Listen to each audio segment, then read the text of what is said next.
Welcome to Wealth Coffee Chats, folks, for your daily live updates. Get the most out of today's episode by participating in the chat. Make sure you ask some questions, be part of the conversation, have a bit of fun, grab a coffee or a tea, take some notes, and get ready to start your day, folks. Quick few housekeeping rules, though. No spamming, no advertising or self-promotion in the chat. That's not on. Be kind and respectful to everyone when participating. And most of all, have a good time. Real estate investing can be your biggest asset. It also can be your most expensive asset when it comes to getting it right or getting it wrong, folks. It can be time-consuming, stressful, and that's why here at Positive, we have what's called a 6-star team, a full-service team that provides integrated wealth and property investing solutions and services simply designed to help you progress towards your goal of passive income through your property portfolio, folks. Make sure you check out our other podcasts on the Positive Mentor Network. Not only is there Wealth Coffee Chats, there's the Urban Property Investor. Drops every Wednesday with straight talking investing strategies and lessons with Sam Saggers. Property Investor Tales. This is where our clients, you guys, share real life stories from property investing, hosted by some of our advisors and strategists. And that's done every fortnight, dropping every Monday. Wealth, Wine and Wisdom, folks, that debriefs the week that was in the world of finance and property, hosted by yours truly, Jason Witten and Andy Fenton on Fridays. Welcome to another Wealth Coffee Chat. Marvellous Monday. Hope you're well, folks, wherever you are. If you think it's Get Rich Quick, you're in the wrong place. This is the wrong podcast. This is the wrong live for you. Welcome to another Wealth Coffee Chat. Hope you're all awesome and well. There you go, team. We're live. Happy Wednesday. Morning to you and everyone else joining here today. I'm going to see if anyone has jumped on early. If the early birds are here today, or if we're a bit slow. I was a bit slow this morning. That's why we get our coffees. But welcome to another Wealth Coffee Chat. Property Management Wednesdays, of course. Here to talk all things property management. Here to discuss today C-grade property combined with a C-grade property manager. What sort of outcome, do we get? What does that look like? Because I've got a cracker of a story here this morning. So, team, we'll just warm up a little bit, see who's online. If you haven't sort of seen me around the traps before, team, my name's Cass, representing the property management team out of the 6-star team, Positive Real Estate R&W, and 13 years in the game, in the industry. And, it's certainly brought us challenges, but I think what we know is that success leaves clues. And that's what we do here every Wednesday morning, share some stories, have a look at, the challenges that you as the landlord, as the investor face week to week. And as I said from the top, we've got a cracker of a story today. So if you haven't seen me, give me a shout out in the chat. Obviously, any questions, throughout Wealth Coffee Chats on Wednesdays, team, or for any day through the week for that matter, when you join the rest of the 6-star team, pop it in the chat, team, as we go along. Which is really good. So today's topic, C-grade property manager, what a combination that might look like, hey? And like I said, we've got a bit of a cracker this morning to share. So as I get this going, team, a few of the early birds are here. Sharon, morning to you. Thanks for joining. Bunty, as always, good to see you. And Luke's on as well. So thanks for jumping on, team. Spending a bit of time with me on Property Management Wednesdays, which is super cool. So as I said, team, C-grade property. Now, if you guys have been tuning into Wealth Coffee Chats for a while with Jason, you're part of the, the Positive Real Estate team. If you living under a rock, Sam's got a cracker podcast, Urban Property Investor. So if you haven't been listening to that podcast, I would suggest get onto that, because if you have, you'll know a bit of context to what I'm sort of discussing today in and around, A-grade property, destination property, if you like, versus the C-grade type of property and what challenges that might bring. And I suppose for the purpose of this morning's conversation, C-grade property can at times bring some challenges into your life, into your property management world. And when you combine that with the C-grade property manager, you've got a recipe that I don't know. Some would maybe say it's okay. In my experience, I think you're inviting some problems into your life. So that's what we're going to unpack today. So Brad's joined us as well this morning. So thanks for jumping on, Brad. Good to see you. So, team, challenges that we discussed, I think it was last week, maybe. You guys might correct me in the chat, but I still had this sort of up from last week. We were sort of discussing the idea of this cash flow flywheel, that in instance of ticking the box in terms of where your property was located, A-grade locations versus C-grade locations. We spoke about some other rent gap theories and where you might sit at some point with your particular properties in your portfolio, right? There might be renovation rent gap, market rent gap, and tenant rent gap. But today, we're going to sort of highlight the renovation rent gap and then how that may affect this particular investor in this situation actually achieving market rent. So that's kind of, if you guys are cool with that, that's what I'm going to talk about today, because here's how it sort of played out, right?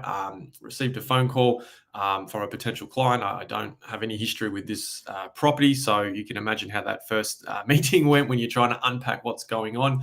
And what we found out quite quickly and what we identified was that, this property wasn't necessarily, I guess performing to its capacity. It certainly had the location that people desire, and I think that was working really well for them. But I suppose we had a situation where the property was in quite poor condition. There was significant amount of fixtures, fittings, some structural things where, there was water leaks. Things were just breaking down, right? And sometimes that can lead to, maybe the type of tenant you attract in the property, right? So we've got a situation here. We've got this renovation rent gap theory. We've got some significant problems, some challenges going on in the property. No one really wanted to take responsibility for it. And, I guess the conversation is not just one identifying what's going on and what needs to be fixed, but I guess unpacking, what is this actually going to cost you as the investor, as the owner, to actually bring this property back up to a standard where the demand of today's tenant will actually pay you top dollar for, or at the very least, market rent, right? And that's what we're talking about today. And so, a lot of things were going through my head at this point in time. I was referring back to the cash flow flywheel. We're having this conversation. I'm saying, hey, listen, look, your location is great. We've got some issues in terms of how the property presents. I mentioned minimum standards, which I know you guys know all about. We've spoken about it before on Wealth Coffee Chats here on a Wednesday morning. And, to my surprise, the owner didn't actually have a clue what I was talking about, which then led to the conversation about the current property manager, right? Which is where it sort of gets interesting. Now, to give you guys some context, this property wasn't initially bought as an investment. The owner, once upon a time, lived in the property for a significant amount of years. So you can understand this home may be of sentimental value to this particular owner, right, for a variety of reasons. And, that's cool, right? We've got to work around these things. But I could understand there was some high stakes. There was some high stakes here. There was a lot of emotions around the situation and what was going on, given the condition of the property, right? So the condition of the property was just fueling, the situation. That kind of led to, the minimum standards conversation. We sort of said, well, hey, how is this property? If I remove that, hopefully the camera's still working. Team, let me know if you can't see me in the chat. But, what led us to was, the conversation about your property manager. Now, I've always jumped on here and sort of said, your property manager has two jobs. And if you guys were at the summit, we sort of had a conversation about, keeping you safe and making you wealthy. And I think that's a super critical part, excuse me, to, I guess holding property for 5, 10, 15 plus years, whatever that looks like in your investment journey. And then what we found was, on top of this property that, let's call it C-grade property that was causing some challenges, some issues in the life of this investor, we then had a C-grade property manager, right? Little to no experience. I end up working out they didn't just have one property manager. They actually had 3 over the last 12 months, right? 3 over the last 12 months, right?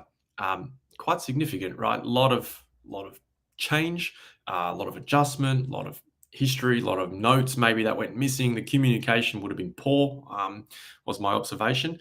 And, when you couple that with little to no experience and then an overall situation where there's no plan or no strategy, then I suppose, you're going to have some issues. Thanks, Grant, for popping that in there. Sometimes the tech doesn't work on me. So good to know. And so when you've got this C-grade property and C-grade property manager, from my perspective, 13 years in the industry, I think sometimes that's going to influence a negative situation in your life. I think it's going to bring some challenges and some issues that I don't think you want. And I suppose, you guys are smart enough to know you're not going to want that in your life. And that's why we talk about a great property and a great locations. And you guys listen to Sam's Forex growth plan and all these sorts of things that your coaching team takes you through. Jeff's in Singapore. Where are you off to, Jeff? Let us know. Hopefully it's somewhere warm. It's a little bit colder here in Brisbane. So g'day to you, mate. Thanks for jumping on. Safe flight wherever you are heading, Jeff. So, in this situation, team, what are the problems, right? What are the problems other than, top line conversation of C-grade property and property manager? We've got some legal obligations here. The owner is in a situation where, there might be some risk at tribunal, or around minimum standards, right? The property's not meeting that. That can generate fines and things like that if it's not handled correctly and not, fixed quite quickly. If we want to continue to hold this property, what is that renovation going to look like? Because as we discussed that renovation rent gap, we've got a situation that does that owner, or do you as the owner have access to funds to get the job done, right? Because we've got to meet minimum standards and we've got to get the property back up to standard. Given we need to spend 10, 20, 30 grand, potentially, maybe more in some instances, what's our return on investment going to look like? What is that going to look like for you as an investor in terms of your net figure? Sorry, guys, I'm just getting distracted by where Jeff's heading off to. Thailand. He's off to Thailand, the Philippines. Oh, good on you, mate. Escaping the Aussie winter. Good on you. That stuff kind of where I want to be right now. Team, and then you've got a situation where if the property's not meeting that standard, you've got a market rent gap situation. You can no longer essentially get that rent up to market value, right? Because the demand of today's tenant is not going to want to pay for that, right? Coupled with some sentimental value and emotions on top, and there's a few other things going on, right? Is that a recipe for disaster? Potentially, right? Potentially. And the reason I share this story with you, team, is I see it time and time again with C-grade property or older property for that matter, where we perhaps haven't had a plan in place to execute a 7-year rejuvenation on the property. We haven't looked after it. We haven't maintained it, coupled with a property manager who's not maybe giving you the information that you need throughout the year, whether it's through routine inspections or whatnot. So there's a combination of a few things going on here. And now the owner's in a situation where, they're trying to find a solution, right? So what does that solution look like when you're in this situation? In this instance, I'm just sort of saying, hey, there's potentially some risk here. Let's just move the tenant on, cut your losses, get on with life, right? Minimize your risk, and move on with your life. That's probably number one, right? And sometimes that's really hard to comprehend, and sometimes that's hard to execute given the team you have around you. But the second thing you guys need to know is, right, know your numbers. I know you guys are really good at that. Like, what does the rent look like now? What is the rent going to look like if I do a renovation? And the third option I might need to sell this C-grade property. I know we say buy well, never sell. But Jason also says, sell strategically, right? And sometimes, you might need to put yourself in that position to upgrade that C-class property and potentially buy something in a better location. Maybe it's, more newer, meets the demand of today's tenant. And there's a whole host of things that is of benefit to you as an investor in that space, right? But, and the last thing, obviously, C-grade property managers. Well, I think you guys know what to do if you identify you do have one of those property managers in your life. I'm a big believer, your property manager, they are your eyes and ears on the ground team. A lot of us have property interstate where we're not able to, drive around the corner and see what's going on a lot of the time. So, your property manager is someone you've got to be comfortable and confident with as well on your team. So, there's a couple of things you can do there. Obviously, if you get in this situation, team, please, I would implore you to just try and cut your losses and move on. It's probably not worth the time, the stress, the money that is going to cost you. If you sort of try to hold on and continue to go. Now, obviously, you guys got a coaching team. You can reach out to them and obviously have these sorts of conversations with, and obviously I can always help with in terms of the rents. But I just wanted to share that story that's popped up in my life in the past week because it's been really another interesting experience to understand some perspectives and also just understand, some process and some strategies that may or may not have been there and potentially what that solution might look like. I do believe there's a solution to everything, no matter how the situation might feel at that particular time. But that's always there for you, team. So if there's any questions, team, on that, please pop it in the chat. But like I said, know your numbers. It's all about, it's just a bit of a reminder today that, the reality of, what gets discussed in some of these podcasts when things don't go right. This is the reality that I see on the flip side when we go through this holding phase of this thing we call property investing. And, just another reminder, team, to have a look on who's on your team. Do you trust them?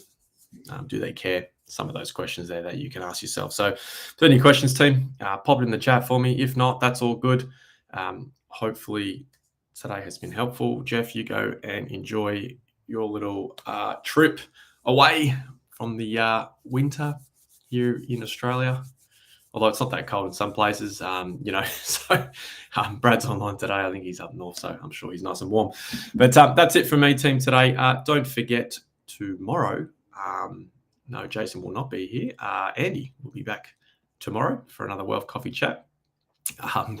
Jeff says come over for a beer. Oh, maybe one day, mate. I've got some work to do this morning. But thank you for the invite as always. But team, that's it for me today. Don't forget, 8:10 tomorrow, another Wealth Coffee chat with Andy Fenton. He'll be joining you guys and sharing some more insightful stuff. And don't forget Finance Friday. So that's it for me, team. Over and out. Happy Wednesday. Enjoy your day, team. Episode of Wealth Coffee Chat, folks. Make sure you like, subscribe, and turn on your notifications so you never miss a thing when we go live. Improve your portfolio and investing game, folks, with Wealth Coffee Chats live every morning at 8:10 each weekday. Make sure you join us. Previous episodes are also available wherever you get your podcasts, folks, as well as our other podcasts from the 6 Star team here at positivementor.com.au.